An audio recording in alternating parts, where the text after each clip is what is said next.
그가 돌아올 때 곧 다윗이 블레셋 사람을 죽이고 돌아올 때에 여인들이 이스라엘 모든 성읍에서 나와서 노래하며 춤추며 소고와 경쇠를 가지고 왕 사울을 환영하는데 여인들이 뛰놀며 노래하여 이르되 사울이 죽인 자는 천천히요 다윗은 만만히로다 한지라. 사울이 그 말에 불쾌하여 심히 노하여 이르되 다윗에게는 만만을 돌리고 내게는 천천만 돌리니 그가 더 얻을 것이 나라 말고 무엇이냐 하고 그날부로 사울이 다윗을 주목하였더라. 그 이튿날 하나님께서 부리시는 악령이 사울에게 힘있게 내림에 그가 집안에서 정신없이 떠들어다니고 다윗이 병일과 같이 손으로 수금을 타는데 그때에 사울의 손에 창이 있는지라. 그가 스스로 이르기를 내가 다윗을 벽에 박으리라 하고 사울이 그 창을 던졌으나 다윗이 그의 앞에서 2번 피하였더라. 아멘.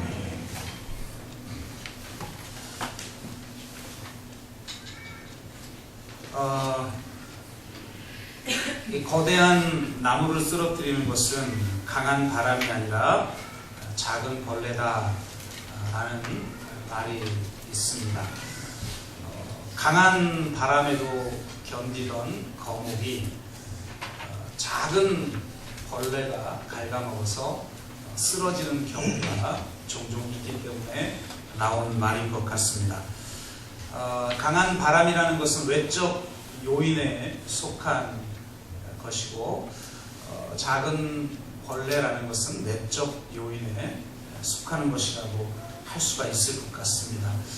외적으로 우리에게 다가오는 그런 고난들은 우리가 쉽게 이겨내곤 합니다. 물론 쉽게 이기진 않겠지만 많은 어려움 속에서도 그래도 능히 대적하고 그 강한 적을 만나게 되면 또 우리가 강해지는 것을 알 수가 있는데 의외로 우리를 넘어뜨리는 것은 외부의 그런 강한 바람과 같은 요인들이 아니라 우리 내면에 있는 우리를 갉아먹고 있는 작은 벌레와 같은 것이라는 것을 우리는 종종 깨닫게 됩니다. 물론 작은 벌레이기 때문에 외적으로 주어지는 강한 바람과 같은 그런 고난이나 어려움을 대하는 자세로 우리가 대하지 않는 것 때문에 그런 경우가 많이 있는 것 같은데요. 우리가 이 작은 벌레를 해결하지 아니하면 거목이 넘어지는 것처럼 영적 거목들조차도 이런 작은 벌레들 때문에 넘어진다라는 사실을 깨닫고 우리를 너무나도 허망하게 넘어뜨리는 우리 내면 속에 있는 작은 벌레들이 도대체 무엇인가를 발견하고 그것을 해결하여서 정말 하나님 앞에 존귀하게 쓰임받는 저와 여러분 되시기를 주의 이름으로 축복합니다.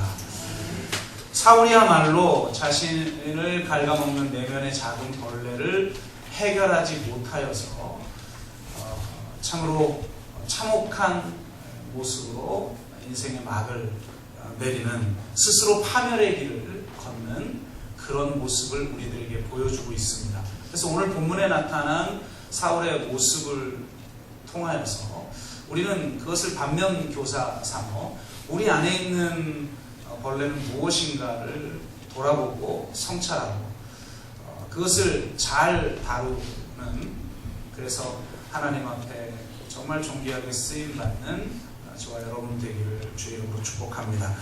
오늘 그 사건의 발단은 이 여인들의 승전가 때문입니다. 다윗이 골리앗을 무너뜨리고 나서 돌아올 때 사울 왕 앞에서 여인들이 승전가를 부르는데 뭐라고 부르냐면 사울이 죽인 자는 천천히요 다윗은 만만히로다 이렇게 노래합니다. 참 철없죠. 다윗 앞에서나 이렇게 노래해야지 사울 앞에서 이렇게 노래할 건 도대체 뭡니까? 참 이해할 수 없는데 우리도 종종 이런 실수를 하죠. 누군가를 높여주려고 하다가 자칫 그를 높임으로 누군가를 낮추는 그런 실수를 우리도 모르게 하곤 하죠. 근데 이 여인들이 집단적으로 이렇게 실수를 하게 됩니다. 그래서 이 노래를 듣고 오늘 본문을 보니까 사울은 불쾌하여 심히 노하였다 라고 말을 합니다. 아마 엄청난 시기심에 불타올랐던 것 같아요. 제가 전에 한번 설교한 것 같은데요. 시기와 질투는 차이점이 있다. 질투는 초점이 나에게 있는 거죠. 상대에게 있는 것이 나에게 없다는 것을 인식하는 게 질투입니다. 근데 시기는, 그러니까 왜 저에게 있는 것은 나에게 없을까? 라는 것이고, 시기는 초점이 상대에게 있는 것이죠. 나에게는 없는데 왜 저 사람에게는 있지? 이게 시기심이라는 거예요. 그래서 결국은 나는 없는데 상대가 가지고 있는 그것이 사라지기를 바라고, 그것을 심지어는 빼앗기를 바라고, 더 심지어는 심각한 것은 그것을 가지고 있는 사람 자체를 파멸시키고 싶은 충동, 이것이 시기심이라는 거죠. 그러니까 사울은 질투 정도가 아니라 완전히 시기심에 잡혀버리게 되는 것이죠. 이 시기심에 사로잡힘으로 말미암아 그는 이 편집증 증세를 보이기 시작합니다. 아주 전형적인 편집증 환자죠. 편집증 환자들의 특징을 보면 극단적인 반응을 많이 하는데 그 중에서도 극단적으로 상대를 의심해요. 그래서 이 편집증 환자 중에는 의처증, 의부증 환자도 굉장히 많이 있죠. 이 편집증에 빠지게 되면 나 외에 모든 사람들이 위장과 배신의 전문가들로 보이기 시작하고 자신을 제외한 다른 모든 사람의 파멸을 원하게 된다는 것입니다. 그러니까 이 편집증 증세가 나타나는 사울 왕은 지금 뭐라고 말을 하냐면 그 노랫소리를 듣고 아니 내가 천천히고 다윗이 만만이면 이제 남은 것은 그가 나라를 갖는 것 말고는 없겠구나 이렇게 이야기하잖아요. 아니 무슨 다윗이 나라를 빼앗겠다고 한 것도 아니고 그런 무슨 행동을 한 것도 아니고 오직 하나님의 영광을 위해서 하나님 나라 백성인 이스라엘을 위해서 목숨을 걸고 골리앗과 싸우는 것밖에 없는데 저 여인들의 철없는 노랫소리를 듣고 아니 이 나라 빼앗는 거 말고 더 남은 게 뭐가 있겠냐 라고 한단 말이에요. 그러니까 극단적으로 의심을 하는 거죠. 편집증의 전형적인 증상이라고 할 수가 있어요. 또 하나 9절에 보니까 그는 그날 이후로 다윗을 주목하기 시작한지라. 참 이게 문제예요. 이 시기심과 편집증은 특정 대상에 몰입하는 경향이 있어요. 그러니까 여기서 주목했다라는 건 뭐냐면 자신의 삶의 중심에 다윗이 왔다라는 거예요. 자신의 모든 에너지를 다윗에게 쏟고 있다라는 거예요. 이게 얼마나 어리석은 일이에요. 가끔 그런 말 하잖아요. 옷매무새 를 지나치게 준비하고 직장에 출근하는 사람한테 부인들이 가끔 그런 말 쏘아붙이잖아요. 당신 옷 신경 쓰는 사람은 당신밖에 없어. 대부분의 인생은 별로 나에 대해서 신경을 쓰지 않나요? 그런데 이 편집증 환자는 지나치게 어느 하나에 이렇게 몰입하고 주목하고 상대는 신경도 쓰지 않는데 자기 혼자 그 상대에 몰입하는 그런 증상을 나타낸다는 겁니다. 이게 얼마나 참으로 어리석을 뿐만 아니라 얼마나 안타까워요. 아니 이스라엘의 초대 왕이에요. 이스라엘 왕정의 시작을 알린 왕이란 말입니다. 얼마나 영광스러워요. 우리 식으로 말하면 태조이성계 아니에요. 고려 왕건 아닙니까? 얼마나 영광스러운 그런 자리이고 그 자리를 통해서 하나님이 얼마나 놀라운 일들을 행하시기를 원하시냔 말이에요. 그럼 나에게 주어진 비전과 나에게 주어진 사명에 집중해도 시원찮을 판에 아니 다윗에게 주목하고 있다뇨.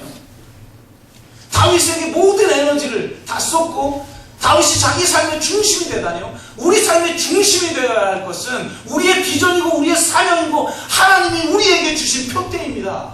사도 바울의 용어로 말하자면 내가 이루었다 한도 아니요 오직 저 표대를 향해 달려가노라. 그게 바로 그리스도인들에게 주어진 삶이죠. 내 삶의 표대가, 내 삶의 그 목적이 내 주 삶의 중심이 돼야지. 아니 다윗이 자신의 삶이 중심이 되고 자신의 전 에너지가 다 다윗에게 뺏긴다라는 게 얼마나 어리석은 삶이고 얼마나 안타까운 삶이냐 말이에요. 여러분 안에 있는 이런 여러분 거목조차 넘어뜨리는 벌레와 같은 내면의 벌레들이 여러분 엉뚱한 데 에너지를 쏟게 만들고 엉뚱한 데 주목하게 만드는 일이 없기를 주의 이름으로 축복합니다. 그래서 이걸 해결해야 되는 거예요.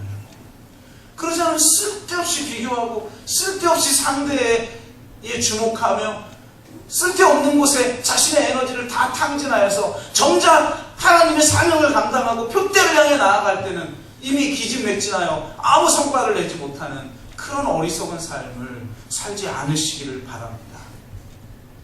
결국은 그는 이 문제를 해결하지 못하니까 결국 오늘 우리가 함께 읽은 것처럼 여호와가 부리시는 악신에 사로잡히게 되는 일까지 일어납니다. 얼마나 안타까워요. 마치 정신병자처럼 정신없이 혼자 떠드는 그런 모습을 봐요. 이게 이전에도 있었던 장면이죠. 그때 이 다윗이 수금을 켜요. 다윗에게는 이미 성령의 기름 부으심이 있었기 때문에 그의 음악을 듣고 악령에 사로잡혔던 사울이 치유되는 역사가 일어납니다. 그런데 오늘 우리 본문을 읽어보면 정말 그 성령에 사로잡힌 자 골리앗까지도 성령의 능력으로 지혜로 물리친 그 용맹스러우면서 시인이고 예술가인 다윗, 성령의 기름 부음을 받은 자가 수금을 켜는데 아무 효과가 일어나지 않아요. 이게 무서운 거예요. 사울처럼 시기와 질투 있을 수 있죠. 편집증 증세가 나타날 수도 있습니다. 심지어는 악령에 사로잡히는 일도 우리가 겪을 수 있어요. 누구나 다 겪을 수 있습니다. 근데 문제는 뭐냐면 다윗 같은 기름 부음 받은 자가 수금을 켰을 때 이전에는 악령이 떠났는데 지금은 아무 효과가 일어나지 않는다는 거예요. 우리가 우리 내면에 있는 이 작은 벌레와 같은 문제들을 내버려 두면 이게 내 마음을 완악하게 만들어 버린다는 거예요. 그래서 성령이 임해도 하나님의 말씀에 부딪혀도 어떤 변화가 일어나지 않아요. 참으로 불쌍한 인생이 되어버린다. 그래서 여러분 딱딱하게 여러분 굳어버린 여러분의 마음이 기경되지 않는 한 하나님의 은혜를 누리지 못하는 영적 가난뱅이가 되어 살아가도록 된다는 거예요.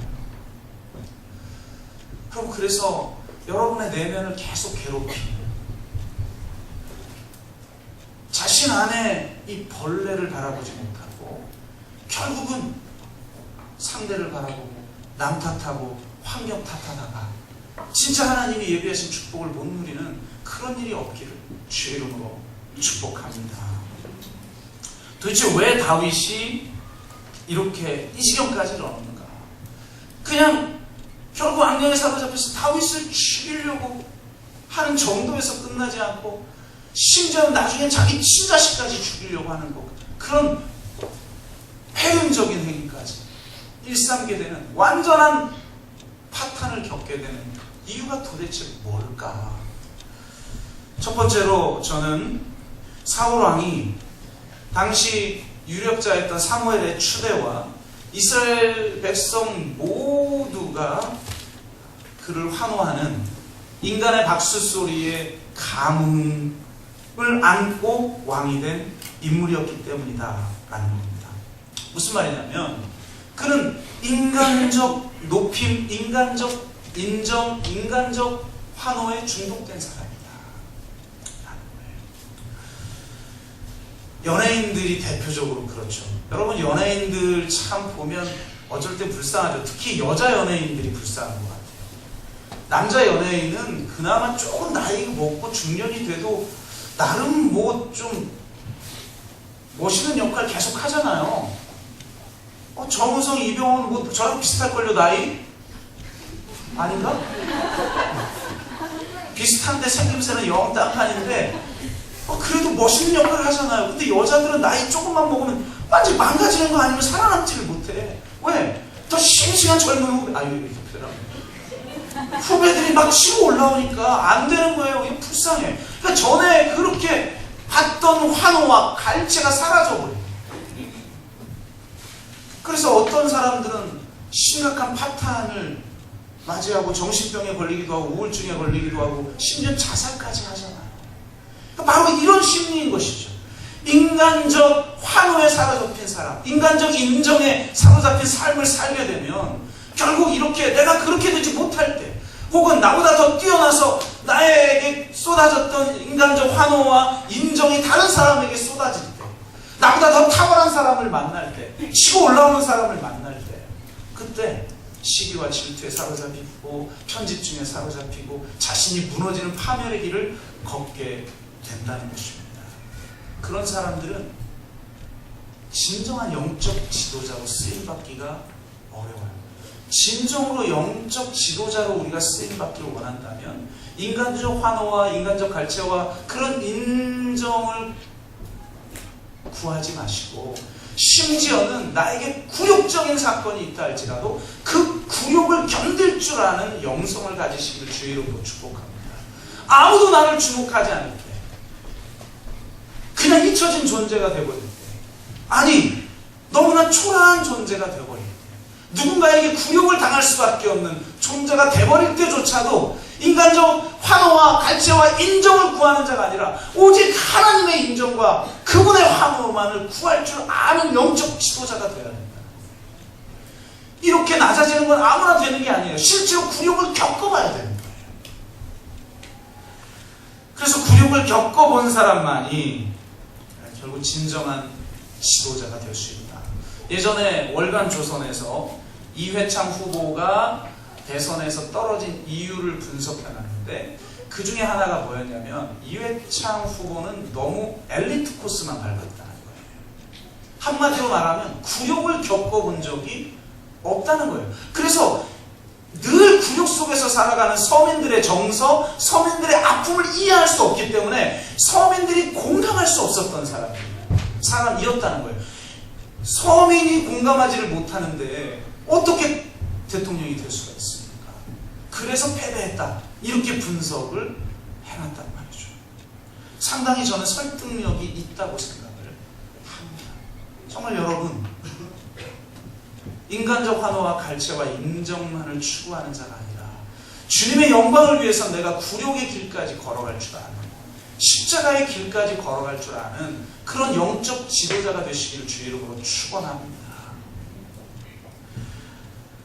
그렇지 않으면 끊임없이 남이 높아지고 남이 드러나고 남이 영광받는 그것에 질투를 느끼고 시기를 느끼고 결국 사울처럼 피폐해지는 그런 길을 가게 되는 것입니다. 두 번째 그는 외골수의 길을 갔기 때문에 이 시기와 질투에 사로잡히게 되었다고 생각을 합니다. 그는 누구의 충고도 듣지 않습니다. 특별히 영적 거장인 사무엘의 직접적인 충고를 듣고도 그는 돌이키지를 않습니다. 더군다나 다윗과 같은 자기에게 긴장을 주는 후배를 또한 품지를 못합니다. 초신성처럼 나타난 후배나 차기 주자들을 인정하지 못하는 참으로 찌질한 그런 모습을 보이고 있다라는 거예요. 여러분, 내가 영적 지도자가 된다라고 하는 것은 내가 다른 사람들보다 탁월하거나 다른 사람보다 강해야 되는 게 아니에요. 진짜 영적 지도자는 내가 탁월하고 내가 강해지는 게 아니라 진짜 탁월하고 진짜 강한 사람을 그 사람이 위치해야 될 위치에 세우고 위임해주고 그 사람들이 빛을 발하도록 도와주고 촉진하는 사람이 영적 지도자인 거예요. 재능이 내가 탁월하거나 내가 강한 것이 아니라 그런 사람들을 쓸 줄 아는 사람이 바로 리더인 것이죠. 그래서 그 유명한 이야기가 있죠. 한신과 한나라 고조와의 대화가 있어요. 한신은 워낙 유명한 사람이잖아요. 이 한신, 배수진이라는 단어가 이 사람의 전쟁에서 나오기도 하고 그런 사람인데 아주 탁월한 전략가죠. 하루는 이 한나라 고조와 이 한신이 서로 대화를 하는데 이렇게 한번 물었어요. 고조가 한신 자네는 한신 자네가 생각할 때 내가 몇 명이나 사람들을 통솔하고 거느릴 수 있다고 생각하나? 그랬더니 한신이 주저함 없이 한 10만 명이요? 이렇게 대답했대요. 이거 상당히 자존심 상하는 대답이죠. 이 대답 자체가. 왜 그래요? 우리나라에서 10만 명이면 와 대단하다라고 그럴지 몰라도 중국은 인구가 그냥 널려있는 게 그냥 인구잖아요. 그런데 10만 명이 이러니 약간 기분이 상하려고 그래요. 그래서 약간 꼽기 시작해가지고 물은 거죠. 그럼 자네는 몇 명이나 거느릴 수 있나? 그랬더니 저는 한 100만 명이요? 아니 그 이상? 아니 많을수록 좋죠? 라고 대답을 했대요. 한마디로 무슨 말이에요? 사울은 천천히요, 다윗은 만만이라는 거죠. 그러니까 이게 진짜 이 한나라 고조가 열 확 받은 거예요. 그래서 꼬운 말을 한 거죠. 그런데 그런 자네가 왜 내 부하가 되고 내가 부하로 있지? 라고 물은 거예요. 그랬더니 미소를 지으면서 한신이 이렇게 대답합니다. 그거야, 저는 병사들의 장수이지만 왕께서는 장수들의 장수 아니십니까? 나는 쫄병들 100만 명을 다스리는 거고 당신은 장수들 10만 명을 다스리는 사람 아닙니까? 이렇게 지혜 있게 얘기를 했대요. 다윗이 이랬으면 쫓겨나든지 안 해도 됐을 텐데. 근데 어쨌든 그러니까 리더가 다윗이 만 명이면 어때요? 내가 1000명이면 그 10,000명을 쓰러뜨린 사람을 다스리고 쓸 줄 아는 게 리더인 거죠. 근데 진짜 영적 리더는 바로 그런 사람인데 자기가 더 탁월해야 되고 자기가 더 드러나야 되고 자기가 더 강해야 되고 자기가 더 인정받아야 되고 이런 사람은 영적 리더가 될 수가 없다는 겁니다. 그러므로 여러분 정말 독분장구처럼 자신만이 드러나야 된다는 생각을 버리시기를 주의 이름으로 축복합니다. 세 번째는 왕위가 하나님의 선물이라는 사실을 그는 망각했기 때문입니다. 여러분 크게 쓰이든 작게 쓰이든 잘 나가게 쓰이든 못 나가게 쓰이든 내가 하나님의 부르심을 받고 지금 이 자리에 있다는 사실을 망각하면 안 됩니다. 내가 이 자리에 있을 수 있던 것, 나의 나됨은 주님의 은혜이고 내가 이 자리에 있어서 하나님 앞에 쓰임 받는 건 그분의 부르심 때문에 있는 거예요. 그 모습이 어떤 누구보다 초라하고 어떤 누구보다 못나고 어떤 누구보다 잘 나가지 않고 어떤 누구보다 환호와 갈채와 인정을 받지 못해도 이 자리에 내가 선 이유는 하나님의 부르심 때문이다 라는 의식이 있어야 된다는 거예요. 이 의식을 잃어버리면 내 자리가 하나님의 선물임을 잊게 되고 그럼 결국 남과 비교하게 되고 결국 다윗을 주목하는 사울처럼 되게 된다는 겁니다. 우리는 주님의 부르심을 받은 주님의 종들입니다. 주님 앞에 온전하게 쓰임받고 마지막에 해야 될 말이 주님이 뭐라고 그랬습니까? 나는 무익한 종일 뿐입니다. 이것이 그리스도인의 자세인 거예요. 나는 무익한 종입니다. 그냥 겸손을 가장해서 하는 말, 겸손한 것처럼 보이려고 저는 무익한 종이에요. 근데 인간적 갈채나 환호나 인정은 있어야 되겠어요? 아니라는 거죠. 인간적 갈채와 환호와 인정받고 싶은 마음 누구보다 강한 사람이 접니다. 그래서 누구보다 영적으로 치열하게 싸워야 되는 사람이 저 같은 위치에 있는 사람, 저 같은 기질을 가지고 있는 사람들이죠. 이 내면을 갉아먹는 이 벌레를 해결하지 못하면 무너지게 되는 거예요. 진짜 주님, 내가 무익한 종입니다. 어떤 모습으로 어떤 위치로 나를 부르시든 그 부르심의 자리에서 내가 당신 앞에 충성을 다하고 신실한 종으로서 내가 저 표대를 당하여 달려갈 길을 마치겠습니다. 그렇게 고백하는 사람이 되어야 된다. 하나님께서 이미 일하고 계신 그 일에 내가 동참하여 내가 그분과 동역하고 그분의 도구가 되는 그 기쁨만으로 족한 사람이 되어야 된다. 가나 혼인잔치에 물이 포도주가 되죠. 사람들이 그 포도주를 마시고 나서 아니 다른 잔치는 좋은 걸 주고 나중에 술 취한 다음에 그 품질이 떨어지는 포도주를 주는데 아니 여기는 어떻게 나중에 더 좋은 품질의 포도주를 주느냐고 칭찬합니다. 그 영문을 주인도 모르죠. 그런데 성경 본문에 보면 누가 알아요? 물 떠온 하인들은 알더라. 아무도 하인을 주목하지 않아요. 그러나 그 하인은 이 사건이 하나님이 역사하신 사건임을 알아요. 우리 주님이 주인공이라는 걸 알아요.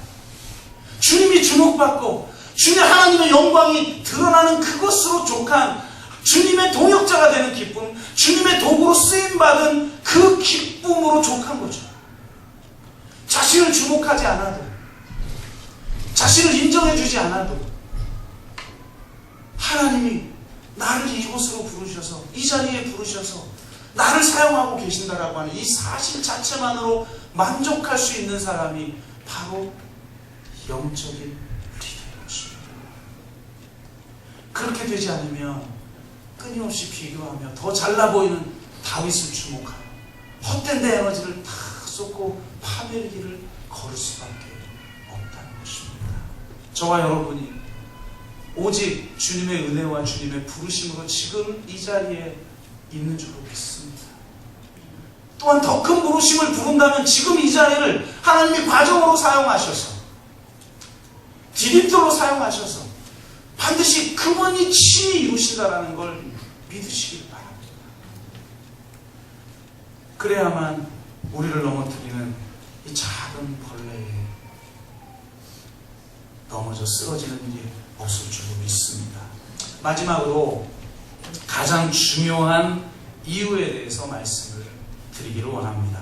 이 모든 앞에 첫 번째, 두 번째, 세 번째 이유를 낳은 이유라고 할 수가 있는 거죠. 가장 근본적인 이유라고 할 수 있는 거죠. 그건 뭐냐?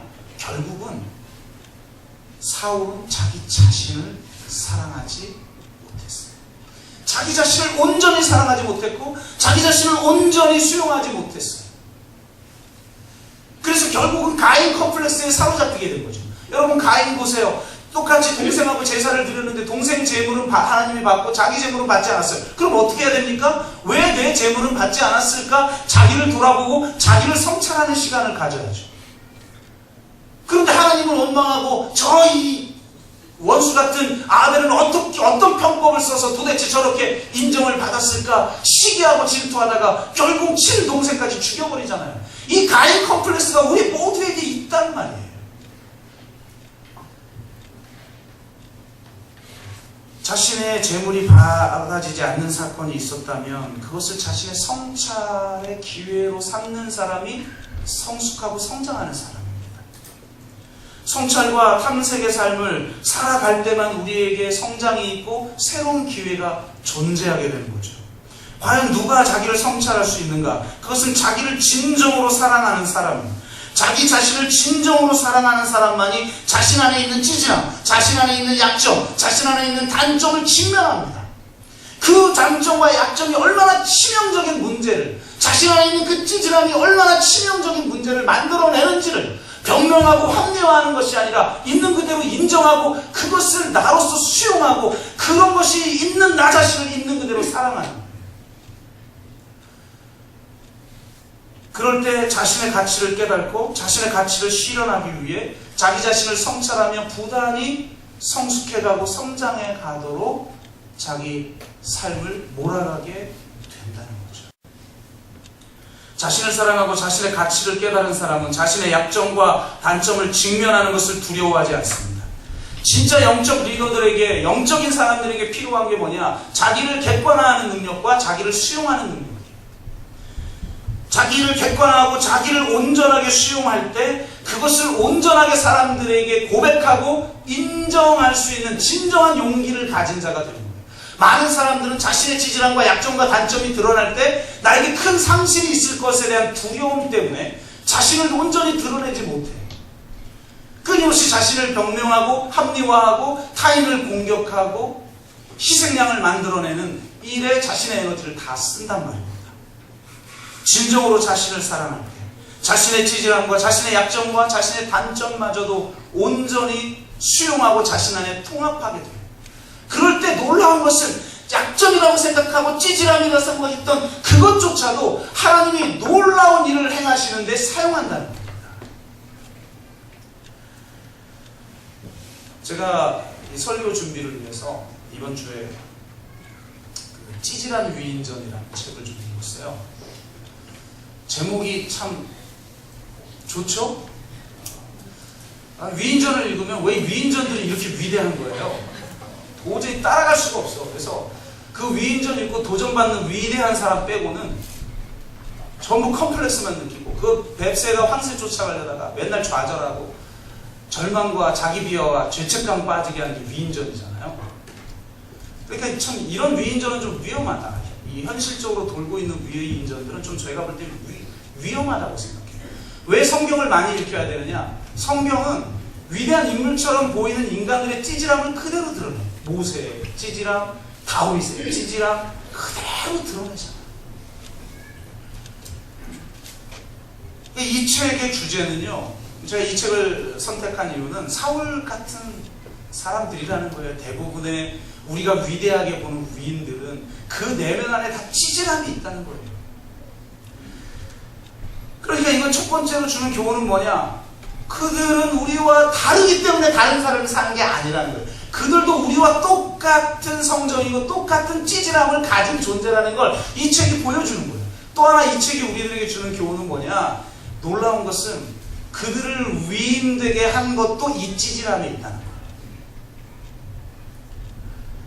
그 찌질함을 있는 그대로 수용하고 그 찌질함을 어떻게 활용하느냐에 따라 그들은 위대한 위인이 되었다는 거예요.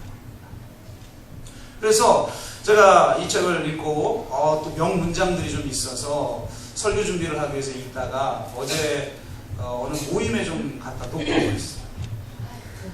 사회선교부가 좀 활성화되기를 원해서 수원성교회의 사회선교부와 좀 이렇게 교류를 할 필요성이 좀 있겠다. 그런 생각이 좀 들었어요. 그래서 수원성교회의 사회선교부가 세계관 학교를 열었어요. 그래서 저희 교회의 사회선교부와 성도님들이 좀 같이 가서 좀 듣고, 강의도 일단은 좋으니까 듣고 서로 교류함을 통해서 우리 혼자만은 아니구나. 참 열악한 곳에서 고군분투하는 사람들이 있구나. 같은 길을 가는 사람들이 곳곳에 있구나. 그러면서 좀 위로도 받고 견문도 넓어지고 인간관계 네트워크도 좀 새롭게 세워볼 필요성이 있는 것 같아서 그곳에 있는 그 남기혁 소장님, 토지와 자유연구소 소장이신데 그분하고 같이 좀 인사를 하면서 그쪽하고 교류를 좀 하려고, 그래서 다음 주에 좀 식사도 같이 하기로 했는데 토요일날 그래서 제가 참 토요일날은 안 움직이는데, 설교 준비 때문에 안 움직이는데 간 거예요. 갔다가 세상에 그 조그마한 가방에 노트하고 책을 놓고 갔는데 무슨 제가 제정신이 아니에요.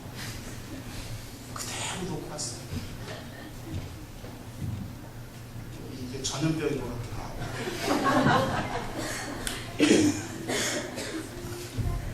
아주 심각한 증세에 있는 분하고 같이 살다 보니까 저도 막 이렇게 놓고 그래서 여기 와가지고 알았는데 곧 갔다가 오기에는 설교 준비 저녁에 늦게 왔기 때문에 또 설교 준비를 해야 되는데 시간도 부족한 것 같고, 그래서 어쩔 수 없이 기억에 의존하여 제가 메시지를 전할 수밖에 없는 약점이 있다는 거, 양해의 말씀을 드리고 제가 말씀을 드리면 거기에 인물들의 아주 정말 전설적인 인물들이 있어요. 찌질함이 드러난 전설적인 인물, 간디, 넬슨 만델라 이런 인물도 있어요. 근데 제가 비교하기 위해서 문학가 두 사람이 그 안에 나타나는데, 한 명은 한국 사람이에요. 한국 시인 중에 가장 유명한 사람이라고 할 수 있는 시인이죠. 김수영 시인. 그리고 미국 작가 해밍웨이. 미국을 대표하는 대문호라고 할 수 있죠. 그들에게 찌질함이 있었다는 거예요. 어떤 찌질함이냐? 공통점만 말씀드릴게요. 김수영 시인은 어떤 인간이었냐? 인간이었냐라고 말을 해야 될 정도의 찌질함이에요. 길거리에서 자기 아내를 두드러 패는 사람. 죽도록 사랑했던, 왜 시인들은 그냥 사랑 안 하잖아요. 예술가들은 꼭 죽도록 사랑하잖아요. 이게 문제야. 적당히 사랑해야 되는데 죽도록 사랑해서 그 문제가 발생을 하죠. 그 여인을 죽도록 패버렸어요. 했다는 것도 찌질함이죠. 그것도 자식 앞에서. 그랬으니까 그런 폭력을 사용한 것도 찌질한 건데, 그가 정신을 딱 차리고 나서 제일 먼저 신경 썼던 게 뭐냐면, 내 자식이 보는 앞에서 이랬구나. 혹은 야, 내가 사랑했던 사람을 내가 이렇게까지 하다니, 정말 이 사람이 얼마나 큰 충격과 상처를, 트라우마를 입었을까가 아니었다는 거예요. 혹시 아는 사람 중에 누가 나를 봤으면 어떡하지? 그 생각이 제일 먼저 들었대요. 얼마나 찌질합니까? 찌질함의 왕초는 해밍웨이입니다. 해밍웨이는 어떤 정도의 찌질함이었느냐? 3번 이혼을 하고 4번 결혼을 한 사람. 부러워하지 마세요. 한 번 결혼하는 것도 인생 피곤하고 힘들어 죽겠는데 3번까지 하려고 그러시면, 3번이 4번을 하고 3번을 이용했는데, 이게 뭐 찌질함이냐? 요즘 그런 사람 많지 않냐? 어느 정도냐? 첫 번째 여인과 결혼하고 나서 첫 번째 아내랑 결혼하고 나서 2번째 아내가 될 여인과 바람을 폈어요. 무슨 말인지 이해가 돼요? 그리고 그 바람핀 여자와 결혼을 해요. 그리고 나서 2번째 아내하고 살면서 3번째 아내가 될 여자와 바람을 펴요. 이해가 되죠? 전부 이렇게 해서 4번 결혼한 거예요. 더군다나 이혼을 하고 나서, 그는 작가잖아요. 강력한 무기를 가졌죠. 펜이 칼보다 강하다는데 온갖 모함을 통해서 내 아내 때문에 내가 도저히 살 수 없어서 이혼했다라고 그렇게 글을 쓰고, 완전히 자신과 함께 살았던 헌신적인 여인들을 나쁜 여자로 만들어 버리는 찌질함을 가졌다는 거예요. 근데 이런 찌질함을 감추기 위해서 자기를 변론하고 과장하고, 이 해밍웨이는 가장 미국적인 작가잖아요. 그래서 지금도 가장 좋아하는 작가가 해밍웨이 아니에요. 지금도 컨테스트 하여튼 미국은 별 컨테스트가 다 있어. 해밍웨이가 똑같은 사람 컨테스트가 매해 열려요. 가장 닮은 사람을 뽑아요. 왜 그래요? 해밍웨이는 진짜 남성적인 사람이에요. 권투를 좋아했죠. 사냥을 좋아하죠. 전쟁에 나가도 뒤에서만 있는 자가 아니라 최전선에서 목숨을 건 그런 사람이었어요. 그리고 그의 글에도 그런 남성성이 온전하게 드러나는 그런 글을 써요. 그 유명한 노인과 바다가 그런 내용 아닙니까? 그러니까 미국이 가장 숭배하는 작가, 평소에도 너무나 잘생기고 멋있고 남성미가 널찍이기 때문에 항상 주변에 여자가 있어. 그러니까 4번씩이나 결혼했겠죠. 저는 이혼하면 안 돼요. 다시 결혼 못해. 못 낳잖아요. 그러니까 근데 해밍웨이는 그런 사람이 아니니까 항상 주변에 여인이 있고 항상 주변에 사람들이 몰려있는 사울 같은 사람이죠. 인간적 갈채와 함어에 물든 사람이에요. 근데 그게 점점 사라지죠. 왜? 아니 그런 찌질함을 감추려고 남을 공격하고 심지어 부인도 공격하고 자신에게 은혜를 끼쳤던 작가들, 주변 동료 작가들도 공격하고, 그러니 결국 자신이 무너지는 거죠. 그래서 더 모험적인 삶을 살게 되고, 그러다가 견디지 못하고 결국은 정신병에 걸리게 되고, 나중에 엽총으로 자기 입에다 엽총을 넣어서 총 쏴서 자살한 게 해밍웨이 아닙니까? 자 보세요. 둘 다 찌질함이 있어요. 둘 다. 김수영도 아니 어떻게 아내에게 손찌검을 해요? 우리 교인 중에 손찌검하는 인간이 있으면 그냥 진짜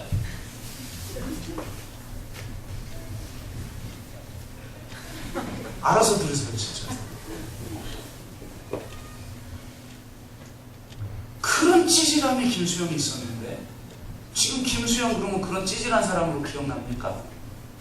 한국의 가장 위대한 시인으로 많은 사람들이 존경하는, 시대의 아픔을 짊어진 성각자로서의 시인으로 우리는 김수영을 기억하고 있지 않습니까? 왜 그런가? 그 둘의 차이점을 비교해보자면 이것 때문이에요. 해밍웨이는 자신 안에 있는 찌질함, 인간이 모두 아무리 위인이라고 해도 그 모든 위인들 안에 다 찌질함이 있어요. 간디도 넬슨 만델라도 다 찌질함이 있단 말이에요. 그런데 문제는 뭐냐? 해밍웨이가 이렇게 파멸의 길을 걷게 된 건 자신 안에 있는 찌질함을 인정하지 않았다는 거예요. 자신이 얼마나 연약한 존재인지를 감추기 위해서 더 강한 척하고 사냥을 좋아하고 권투를 즐기고 전쟁의 최전선에 나가서 가장 남성적인 미를 발휘하지만 사실 자신 안에 있는 찌질함, 자신 안에 있는 연약함을 인정조차 못하고 그걸 감출 수밖에 없는 찌질한 인간이었다. 그래서 그의 전기를 쓴 작가가 뭐라고 말하냐면 그는 가장 남성미를 대표하는 작가였지만 사실은 가장 겁쟁이였다. 이게 그의 결론이에요. 진정 용기 있는 건 힘이 아니에요. 남 앞에 남을 통제하고 남 앞에 옥박지르고 폭력을 사용하는 게 그게 강한 게 아니라 자신의 약함을 드러낼 줄 아는 용기를 가진 것이 강한 것입니다. 자신 안에 있는 찌질함, 자신 안에 있는 연약함과 단점들을 있는 그대로 내가 수용하고 내 인격 안에 통합하여 그것을 있는 그대로 드러내고 고백하는 사람이 그 찌질함을 통해서 도리어 위대한 일을 해요. 찌질함은 사실은 내 위대함을 만들어내는 내 안에 있는 굉장히 중요한 자원에서 사실은 나타나는 게 찌질함입니다. 동전의 양면이에요. 그런데 그 찌질함을 감추려고 할 때 결국은 남을 공격하고 자신만 합리화시키고 결국은 3명씩 이용하고 결국 자기는 자살하는 그런 사람이 됐지만 김수영은 어떻습니까? 자신의 찌질함을 아예 만천하에 알려버리고 아예 그 상황을 시로 썼어요. 시로. 자신의 아내를 구타하고 자신의 자식 앞에서 그러면서도 기껏해야 정신 차리고 생각한 건 혹시 아는 사람이 날 보지 않았을까를 염려하는 찌질함에 대해서 시를 써서 아예 발표를 해버렸어요. 공식적으로. 그건 무슨 말이냐? 시란, 문학이란, 그리고 신앙이랑 결국 똑같은 거예요. 자기 한계에 직면하여 그 자기 초월을 추구할 때 그게 시가 되는 거고 그게 문학이 되는 거고 그게 신학이 되는 거고 그게 신앙생활이 되는 거죠. 그러니까 진정한 시인이 되고 싶어. 그는 진짜 위대한 시인으로 자신을 위장한 것이 아니라 자신 안에 있는 찌질함을 온전하게 인정하고 아예 만천하에 드러냈다는 거예요. 진짜 그것을 넘어서고 싶은 시인으로서 서고 싶어서. 그래서 그는 지금 위대한 시인으로 찌질함이 있음에도 불구하고 그는 위대한 시인으로 평가를 받고 있는 것입니다.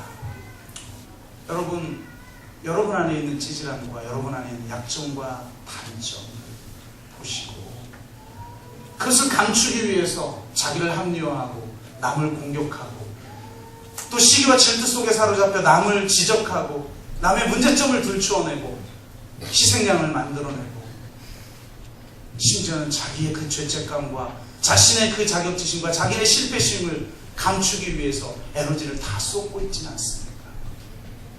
그 모든 것에서 벗어나서 진정으로 자기를 사랑할 줄 아는 사람들이 계십니다.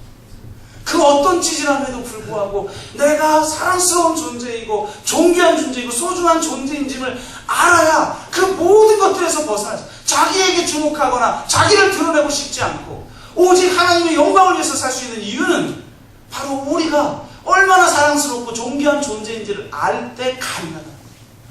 여러분, 그런 존재라는 사실을 깨달으시길 바랍니다. 하나님이 여러분을 사랑하신다는 사실을 깨달을 때만, 하나님이 여러분을 어떻게 평가하는지를 깨달을 때만, 하나님이 그러한 존재를 하나님의 나라와 의를 위해서 부르셨다라는 사실을 내가 깨달을 때만, 그때만 우리는 묵묵히 무익한 종으로서 저 표대를 향해 달려가는 삶을 살게 될 수 있는 줄로 믿습니다. 말씀을 맺습니다. 거목조차 넘어뜨리는 작은 벌레처럼 우리를 넘어뜨리는 여러분 마음의 벌레들이 있습니까? 그것이 여러분을 넘어뜨리도록 방치하지 마십시오. 그것을 방치하면 결국 사울왕처럼 파멸의 길을 갔습니다. 이제는 자기 자신을 돌아보며 진짜 하나님이 나를 사랑하시고 진정으로 하나님이 나를 부르셨다. 하나님이 나에게 내 인생의 푯대를 주셨다. 그 푯대를 향해 달려갈 길을 달려가면서 오직 나는 무익한 종입니다라고 고백하며 하나님의 영광으로 인해 기뻐할 수 있는 영적인 사람들이 되시기를 주 이름으로 축복합니다. 기도하겠습니다. 조금 시간이 지나서 제가 기도하고 마무리를 합니다. 사랑의 아버지 하나님 감사합니다. 누구나 찌질함이 있고 약점이 있고 단점이 있습니다. 우리가 그것에 사로잡혀 그것을 숨기고 그런 나를 감추기 위해서 자신을 정당화하고 타인에게 주목하며 타인을 정죄하고 비난하고 희생양을 찾는 어리석은 삶이 되지 않게 하여 주옵소서.